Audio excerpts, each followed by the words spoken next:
Hello નમસ્કાર વિદ્યાર્થી મિત્રો, વેદ ડિજિટલ એજ્યુકેશનમાં આપનું હાર્દિક સ્વાગત છે।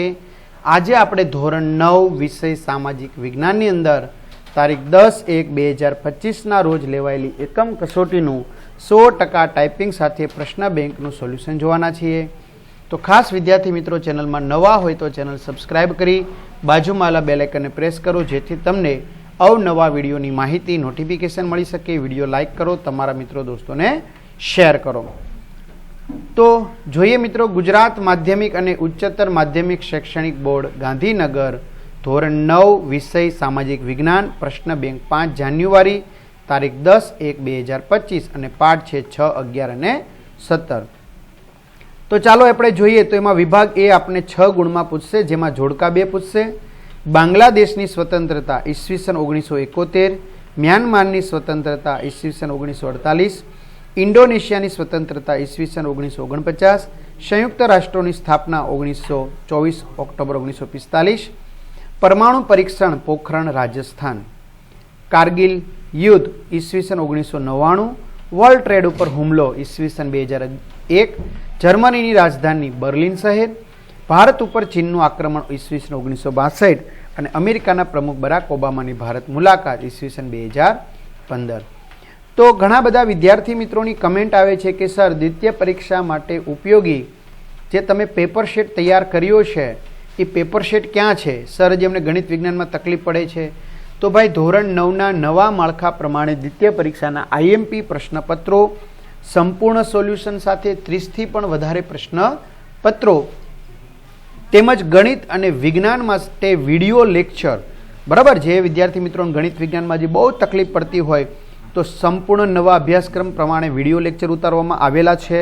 તમારે જેટલી વાર એને જોવા હોય એટલી વાર તમે જોઈ શકશો, બરાબર। તો આપણી વેદ ડિજિટલ એજ્યુકેશન નામની એપ્લિકેશનમાંથી તમે મિત્રો મળી જશે।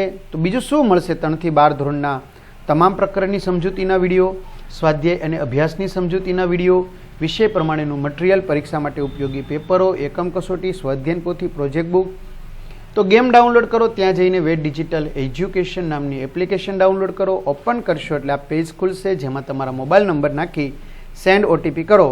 4 આંકડાનો ઓટીપી નાખશો એટલે પેડ કોર્સમાં જુદા જુદા પેડ પ્લાન, એક્ઝામ પેપરમાં અત્યાર સુધી લેવાયેલી એકમ કસોટી તેમજ અન્ય પેપરો, 3થી 12માં 3થી 12 ધોરણના વિડીયો, તમારું ધોરણ પસંદ કરી વિષય પ્રમાણે પાઠવા જ વિડીયો જોઈ શકો છો।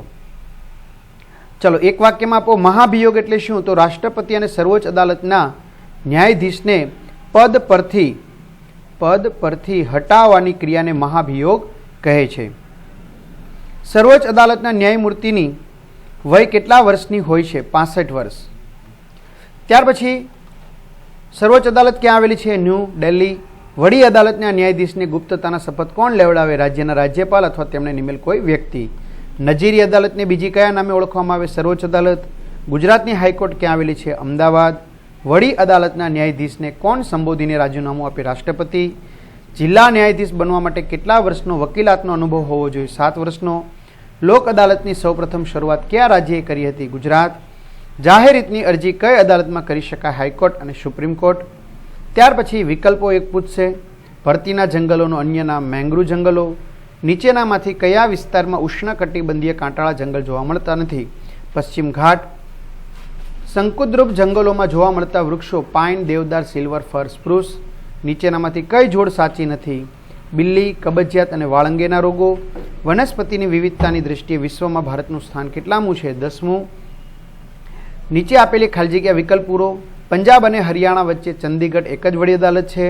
રાજ્યના પ્રત્યેક જિલ્લાની દીવાની અદાલતોને 1 લાખ રૂપિયા સુધીના દાવાઓ સરકારે કરેલા કે સરકાર સામેના કેસો ચલાવવાની સત્તા છે।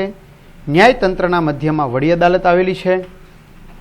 આગળ જોઈએ વિદ્યાર્થી મિત્રો, સર્વોચ્ચ અદાલતના ન્યાયાધીશને દૂર કરવા સંસદના બંને ગૃહોના હાજર 2/3 સભ્યોની બહુમતીએ દરખાસ્ત પસાર કરવી પડે છે।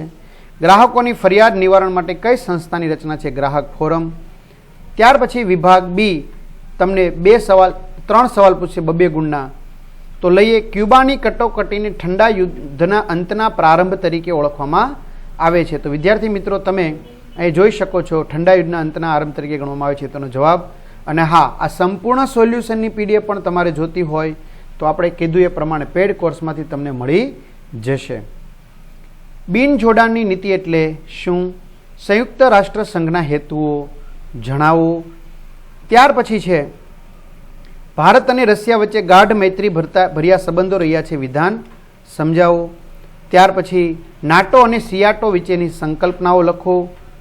ત્યાર પછી પરમાણુ બિન પ્રસાર સંધિ એટલે શું? ભારત તેના પર હસ્તાક્ષર કર્યા નથી, જણાવો. સર્વોચ્ચ અદાલતના ન્યાયાધીશની લાયકાત જણાવો. ત્યાર પછી ભારત અને પાકિસ્તાન વચ્ચેના સંબંધની ચર્ચા કરો. ત્યાર પછી ગ્લાસનોસ્ત અને પેરેસ્ટ્રોઇકાનો અર્થ જણાવો. કુદરતી વનસ્પતિના માત્ર પ્રકારો જણાવો. વિશ્વ પર્યાવરણ દિવસ ઓઝોન દિવસ ક્યારે ઉજવવામાં આવે છે? દેવદારના વૃક્ષમાંથી શું બનાવવામાં આવે છે? સંયુક્ત રાષ્ટ્રોની સ્થાપનાએ નવા વિશ્વનો પાયો નાખ્યો છે, કારણ આપો. ઉષ્ણકટિબંધીય વરસાદી જંગલોમાં કયા વૃક્ષો જોવા મળે છે? ઔષધીય વનસ્પતિના નામ આપો. ત્યાર પછી મિત્રો આવે છે વિભાગ સી, જે આપણે 3 ગુણના 3 સવાલ પૂછશે. જેમાં પહેલું, દેશના ન્યાયતંત્રમાં સૌથી ટોચના સ્થાને સર્વોચ્ચ અદાલત છે, જણાવો. નજીરી અદાલત કોર્ટ ઓફ રેકોર્ડ્સ વિશે ટૂંકનોંધ લખો. ત્યાર પછી સર્વોચ્ચ અદાલતની સત્તાઓ અને કાર્યક્ષેત્ર જણાવો. ત્યાર પછી લોક અદાલતો આજે આકર્ષણનું કેન્દ્ર બની છે, વિધાન સમજાવો. જિલ્લા ન્યાયાધીશની લાયકાત જણાવો. ન્યાયતંત્રની સ્વતંત્રતા વિશે ટૂંકનોંધ લખો. વડી અદાલતના અધિકાર ક્ષેત્રો જણાવો. મૂળભૂત અધિકાર ક્ષેત્ર, વિવાદી અધિકાર ક્ષેત્ર, વહીવટી અધિકાર ક્ષેત્ર. તાબાની અદાલતો વિશે જણાવો. વિદ્યાર્થી મિત્રો, નીચેની આકૃતિમાં અદાલતોને યોગ્ય સ્થાને ગોઠવી તેની ટૂંકમાં તમારે માહિતી આપવાની છે. વડી અદાલતના ન્યાયાધીશની લાયકાત જણાવો. મહાભિયોગની કાર્યવાહી સમજાવો. ન્યાયતંત્રનું મહત્વ સમજાવો. વડી અદાલતના ન્યાયાધીશની લાયકાત જણાવો. ત્યાર પછી આવશે મિત્રો વિભાગ ડી, જેમાં 4 ગુણનો એક જ સવાલ આપને પૂછવામાં આવશે. ભારતની કુદરતી વનસ્પતિમાં રહેલી વિવિધતા કયા કારણોથી સર્જાય છે, સમજાવો. ત્યાર પછી છે જંગલોના જતન માટેના ઉપાયો જણાવો. તો આપણે ઉપાયો જણાવવાના છે.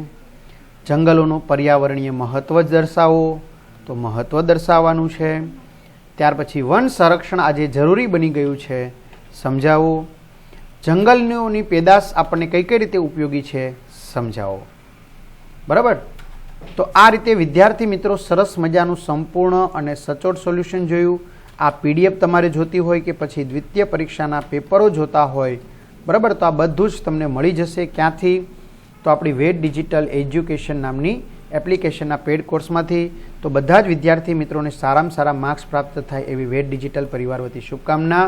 ખાસ મિત્રો, ચેનલમાં ન હોય ચેનલ સબસ્ક્રાઇબ કરો, વિડીયો લાઇક કરો, તમારા મિત્રો દોસ્તોને શેર કરો, જેથી અમે આવી રીતે તમને મદદરૂપ થઈ શકીએ. અસ્તુ. જય હિન્દ, જય ભારત, ઓલ ધ બેસ્ટ.